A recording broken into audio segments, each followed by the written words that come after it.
Olá, vamos nesse vídeo discutir um pouco mais a respeito das origens dos números, os tipos de números, inclusive a gente vai ver como é que eles foram evoluindo e como é que a gente tem nos dias atuais a aceitação dos números indo-arábicos como sendo a representação principal dessa simbologia da contagem, dessa simbologia do nosso cálculo.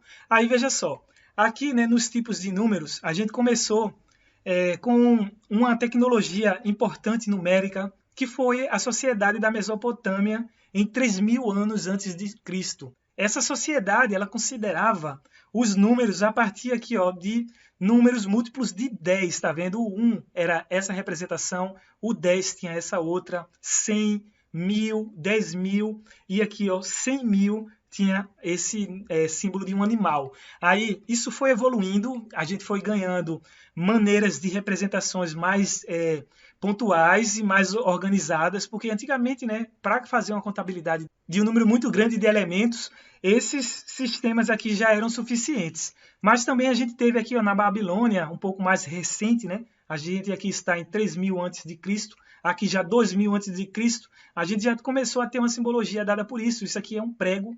O prego representava o número 1. Isso aqui referencia uma quina, vamos pensar assim, e isso representa o número 10. Então, a partir desses dois números, a gente conseguia fazer a interpretação, a associação de vários outros números. Por exemplo, veja a obtenção do número 32, como era representada aqui para a Babilônia, aqui 2.000 a.C. Para a gente representar o número 32, a gente pegava 3 cantos aqui, 3 cantos e 2 pregos.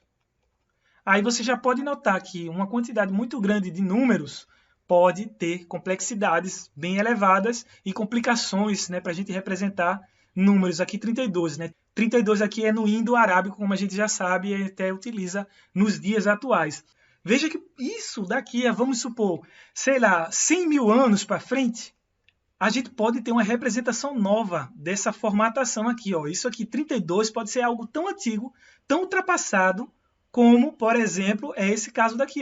É considerar um animal como esse para representar o número 100.000. Mas veja só, 3.000 anos antes de Cristo. A gente está aqui há 2.000 anos depois de Cristo. Há mais de 2.000 anos, então temos essa representação 32. Quem sabe uma nova evolução nossa, uma nova forma de abstrair toda a parte numerológica, todo o nosso conceito de cálculo venha a ser mudado daqui a, por exemplo, 1.000 anos. Vamos supor que nos anos 3.021, por exemplo, como será que a gente vai representar os números? Isso aqui fica aí para você ir refletindo, para você ir imaginando e pensando essa problemática. Aí agora veja só, eu vou pegar agora aqui e mostrar para você o seguinte conceito. Depois que essas sociedades muito remotas foram sendo ultrapassadas, a gente tem aqui no século VI, vou botar até aqui, século antes de Cristo, já começou aqui o grego Pitágoras a refletir sobre os números. O pessoal já passou muito tempo usando os números, fazendo cálculo, fazendo registros, fazendo a utilidade dessa numerologia, que nessa época já era inclusive usado os números arábicos, os números naturais, que a gente já sabe, 0, 1, 2, 3, 4, 5, 6, 7, 8, 9 e vai assim até o infinito, Esses números já eram usados dessa forma, então Pitágoras foi e afirmou: tudo é número.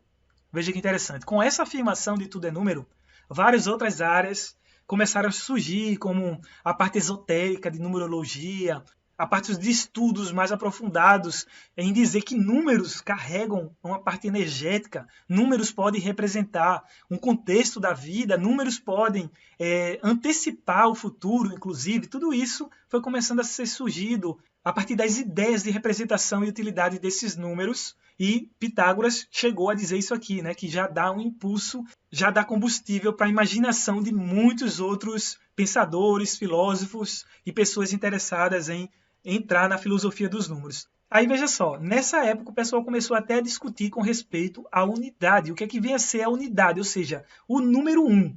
O número 1, ele realmente é um número? O pessoal começou a se indagar, a pensar. E isso daqui começou a ser discutido em: será que realmente vale a pena a gente considerar o 1 como um número? Porque veja que curioso, Antigamente, os filósofos, Pitágoras, inclusive, ele separava os números ímpares dos números pares, já tinha essa distinção. Então, os números ímpares eram números relativos à masculinidade, ao gênero masculino. Por outro lado, os números pares tinham relação com o gênero feminino, tinha essa distinção. Aí a questão por trás do número 1 era, o que é que vem a ser esse número 1? Ele realmente é um número? Por quê? Partindo do pressuposto, o número 1 ele vai ser o elemento que vai gerar todos os demais números. Veja que todos os demais números nada mais são do que uma combinação e uma junção e uma complementação aglutinada do próprio número 1.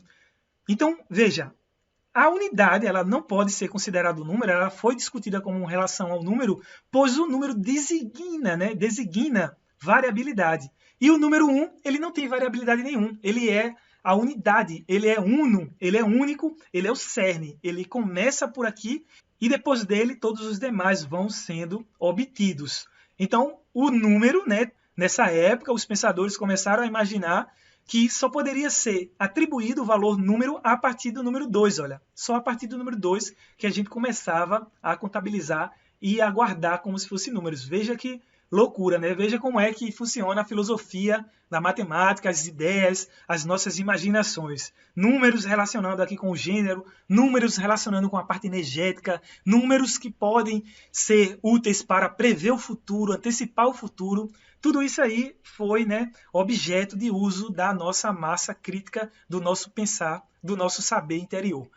A gente vai deixar essa reflexão aqui só para você ver como é que vai trabalhando, como é que vão surgindo todas essas formatações simbólicas, porque um número nada mais é do que uma entidade que carrega um significado e a gente associa de forma imediata, sem pensar muito. E também todo símbolo ele tem por trás dele também algo energético. Não é à toa que muitos rituais, várias sociedades secretas utilizam símbolos, utilizam números também para fazer ali a sua complementação, o seu ritual, a sua associação com uma entidade transcendental, com a metafísica. Então vamos deixar aí essa reflexão, porque é importante, a gente aqui quer estudar a parte da matemática e vale a pena refletir sobre essas passagens, sobre esses questionamentos que vários filósofos e várias pessoas semelhantes a nós fizeram. Esse pessoal tinha mais tempo, claro, esse pessoal não tinha tanta correria, não tinha trânsito, não tinha problemas do mundo atual, do mundo contemporâneo, e valia muito a pena fazer essas reflexões. E vamos também, nos dias atuais, a gente tem que parar e refletir um pouco e estudar o passado para a gente começar a ter mais criatividade de criar o novo a partir do presente, e o futuro ser construído consequentemente. Tudo bem? Espero que você tenha gostado desse vídeo, guarde aí como reflexão e aguardo você nos próximos, que a gente vai começar já a fazer cálculos, a fazer contas, a entender todas essas simbologias aí de uma forma conectada e mais aplicada. Estou aguardando você no próximo vídeo. Até logo!